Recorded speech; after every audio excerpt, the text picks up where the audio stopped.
Good evening, everyone. I'm really delighted to be here, and thank you for taking time out of your evening to be here with us.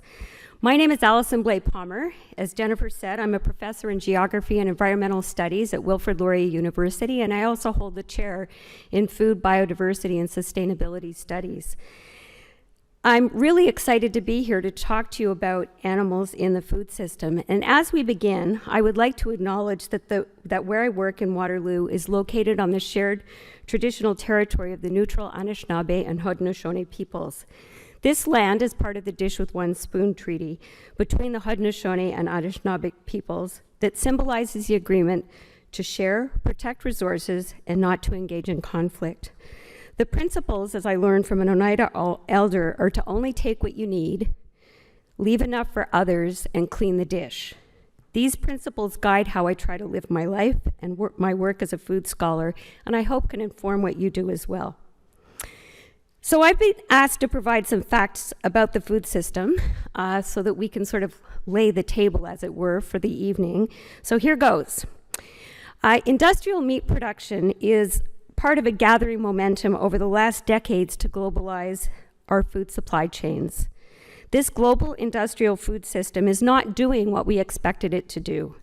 It's linked to 80% of biodiversity loss, more than 37% of greenhouse gas emissions. It contributes to soil and water degradation. It contributes to the loss of livelihoods, shrinking numbers of family farms and smallholder farms around the world.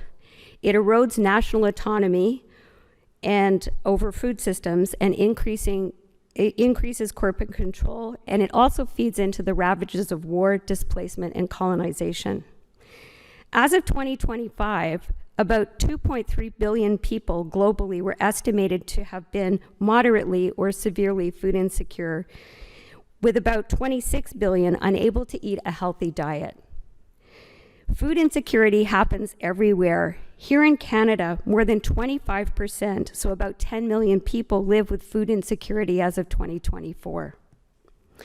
However, with that as the backdrop, the good news is that attention to more diverse and resilient food systems can help achieve benefits for people and the planet. So if you decide that you want to be part of the solution, which presumably everybody in this room is interested in entertaining that idea, it helps to know about alternatives and what choices we can make. So what I'd like to do is give you some scenarios that you can consider.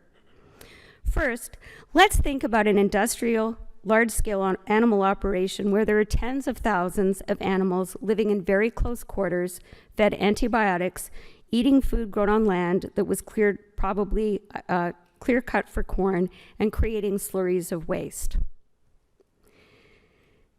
Next, try to imagine cows grazing in a field, able to eat what they choose, moving around with shaded areas to protect them from the sun. The manure fertilizes the fields where they roam, and they help to maintain pastures that sequester carbon. Next, imagine fields of peas that go on for acre after acre. There is little biodiversity, no habitat for pollinators.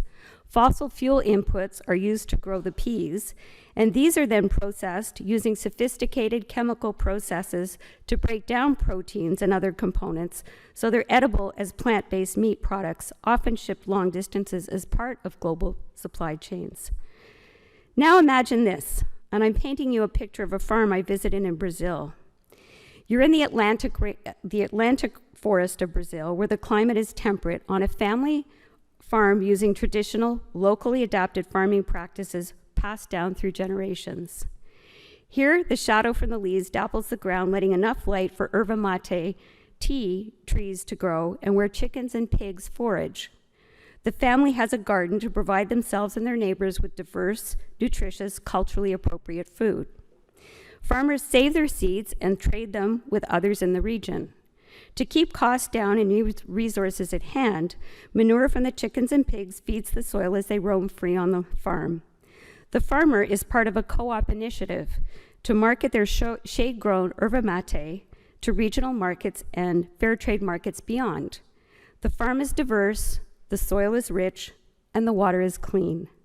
The people have access to healthy food as they build livelihood opportunities in their regions and beyond. These examples can help you decide what you want to eat. Rather than seeing meat as good or bad, many people work and eat in the middle, supporting closed-loop or local food systems that integrate animals, plants, community, and the environment, such as the farm I was on in Brazil, and millions of other farms like it around the world. So whatever you decide, the important takeaway is that unflagging support for the global food system, including the industrial meat system, needs to change. Changing the food system so it is equitable and builds on socio-ecological interconnections can help address the climate crisis, pollution, food security crises, and bring about the structural change we need for transformation. And you have the power to be part of this transformation. That's really my message to you this evening. You can buy minimally processed, locally produced food direct from farmers at a farmer's market or online. You can lobby the institutions you work for, the pension funds you're part of, or through personal investments to get corporations to divest from fossil fuels.